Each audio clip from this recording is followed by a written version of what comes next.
Super Mario Kart was created in an effort to fill the gap left by F-Zero, which being a casual two-player racing game for the Super Nintendo Entertainment System.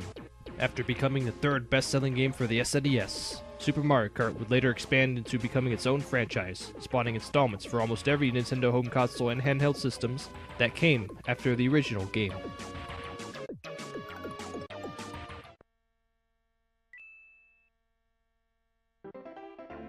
Hello everybody, this is Nintendo 14.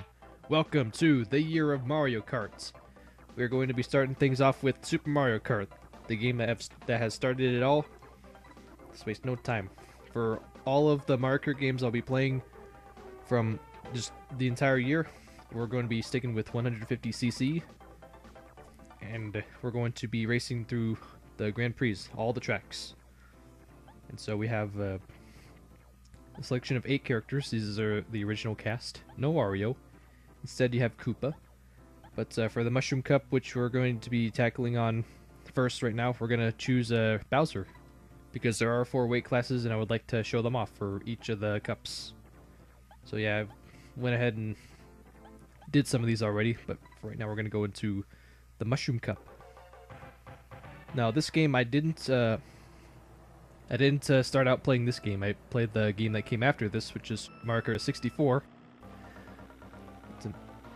I did get a chance to play this on the original SNES, but it was over at a friend's house. And I barely have any recollection of playing this game back in the heyday, because this game was released back in 1992, and we all know I wasn't born by that time. And so I didn't grow up with the Super Nintendo.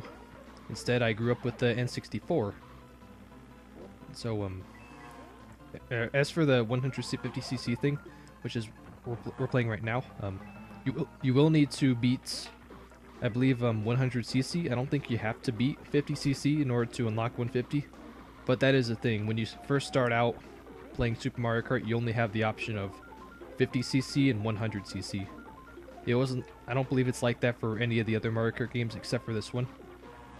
And so for here, since we're playing as Bowser, there are specific rivals that you're going to have to go up against. In this case, since we're Bowser, we're going to have to go up against the Mario Brothers, which both have this invincibility star that they just like to get out every 1 or 2 seconds. So we're going to take the second. No biggie at all, as long as we get our wins. There's that. Each other characters, so if in cases if we're not playing as Bowser, then we're gonna have some different characters that we're gonna have to go up against. It's just how in the Super Nintendo, that's how it went down. There's a specific amount of characters, or there are specific characters that you had to go up against if you're gonna play as this character. Just that, and with some of these older Mario Kart games, you really have to get used to the handling. This one, and I believe, or just a few games, they had some of the wonkiest handling. But you know, I think that's what makes these games fun. Is that, you know, you have the challenge of just this really weird handling, and I'm not really doing a good job right there. Let's get back in here. Another fun thing, if you want to call it that, is it is pretty tough to pass in this game. Just without items, it's pretty tough, as you see right there, because there's this thing where you can run into the back of other racers and your speed can just go at a halt right there. So it's best to try and pass them around like that, or get them around the turns, or just try and get a good lucky shot on them, like say with a green shell or a red shell. So also with the Super Mario Kart, there are 5 laps in each track. It's not like that in any of the other Mario Kart games either. So I decided to choose Bowser because I think going up against Mario and Luigi's star ability, I think that's the least worthy or troublesome right now. Because if I were to choose DK, then you'd have to go up against I believe Toad's mushrooms. Whereas the mushrooms, what they would do is, I'm gonna get 4th, dang it. 4th is probably the worst position to finish in, That means we got a lot to catch up. That means we're gonna not only have to win out, but we're also gonna need some help and get some miracle to happen to Luigi. Which by that it means we're gonna need him to not finish second. All right, so race 3. There's also in each cup there's not 4, but there's 5 races. We're really getting to the downfall of Pick and Bowser, because if you don't get the rocket boost, we're also gonna just have a slow takeoff speed. But the luxury of having heavyweight characters is that we don't have to get bounced around. We can be doing the bouncing around. I mean, if I can get into rhythm on this track, that'd be nice, because this is one of the few tracks that I really enjoy racing as, especially with Bowser, because I guess I'm really used to heavyweights on this particular track. Alright, got that. Let's also avoid the items too, and and not fall off either.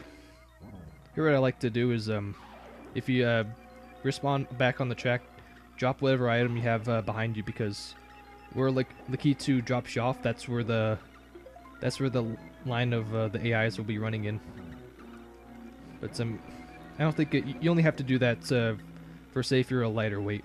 But I just like to do it anyways, just so I don't fall off, because that's the thing that can happen, where if you can get back on the track and then the AIs can just push you right back off the track, which is not a fun thing to go through. Alright, so we're not gonna get that first place, but luckily for us, Luigi didn't get a good finish, but it wasn't second or better. So I'm not exactly sure what that will do. Maybe that'll keep us in the race slightly, but we're gonna need to start winning some races if we're gonna get back into this thing, or in the conversation of racing for that cup. Jeez. I haven't done commentary by myself in a while, so just excuse me for the little hiccups there. When we get into more of these, it gets better, I promise. Alright, this track I'm pretty good at, because I just like the lines that I can run here. But the one things I don't like about this is there are thwomps on this track, and they're in the most inconvenient spots possible. So that means you really gotta plan for them and try not to run into them. They're just as annoying as in Mario Kart 64 on the Bowser's Castle there. Alright, so right here, as much as I'd like to drive it in deep on that last corner, it's really tough to do that, because there's a thwomp that's conveniently or inconveniently placed right there. Alright, so these speed boosts, it would be really nice if we can run into those, because you get a lot of speed, and that could really help in pulling away from these CPUs. Keep getting around these corners. I guess the other nice thing too is with this the rubber banding of the CPUs, which this is what this is like. The CPUs will catch up to you if you're out in the lead, or say if you have a big lead, then they'll chew right into it like it's no business. So I think I could slow that down a little bit and I'll be fine. Just not too much, and don't hit in the wall like I just did right there. Otherwise they'll just go right past you. And let's not hit our own shell. That'd be nice. And let's get away from Luigi. That star. Good corner here. Not. Nope. Dang it. No. I couldn't have gotten any worse. And it goes to show you that that's all it takes just to lose the cup. It's just one bad turn like that, because the CPUs they'll always be on your tail no matter what, apparently, because that's how rubber banding works. But fortunately for you, I think in some cases the CPUs will slow down if they're ahead of you. But I don't think that may or may not be the case here in 150cc. All right. So the last track, this is Mario Circuit 2. This is one of my more favorite tracks. This coming back into the Mario Kart circuits in Mario Kart 7, where it was a flower cup, I believe. Over there was just as fun. Yeah, just like the nice corners here, and there's a lot of coins here, and this is really sharp turn. And I think my best shot at any chance at getting a cup. Yeah, I didn't even check the points, but I may or may not. I might be out of getting the gold cup, but you know what? I might as well just try and get first and hope for the best. Like say having Mario and Luigi rank out, which if I haven't gotten to the ranking out business, if you finish 5th or worse in one of these races, then you have to do that race over again. And if you see in the bottom right the cart life thing, that means you'll lose a life, shall we say, and you're gonna have to go ahead and do that again. So if you lose the race and you lose a life, keep losing your lives and then game over. You won't progress if you finish 4th or worse, or 5th or worse. My bad. So that's gonna be too bad. We didn't even win a race in that one cup. That's okay. I don't think I'm not gonna be going for all cups. Be nice if I do, but I already did get the cup in a recording off, or that was not in a recording. No biggie. At the very least, we got a bronze, so we still get to see this cutscene. All right, Mario's gonna take the first cup with his brother Luigi in second. Bowser will stick with the bronze in third. So I hope that's gonna be it. Hope everybody enjoyed this video. Tune next time for the next part in the Year of Mario Kart, as we're going to be back here in Super Mario Kart, and we're going to be racing in the Flower Cup. And also, I'm going to be doing this new thing where also there's going to be 2 parts in this where I go over a top 5 list. One of them's going to be the 5 things that I don't like about Super Mario Kart, and there's also going to be a list where I list the 5 things that I do like about this game. For the first of those, I'm going to go over the list of what I don't like in the Flower Cup. So stay tuned for that. And I'll see you guys next Tuesday for the next part of the Year of Mario Kart, because we're going to be racing in the Flower Cup here in Super Mario Kart. So till then, see you guys later.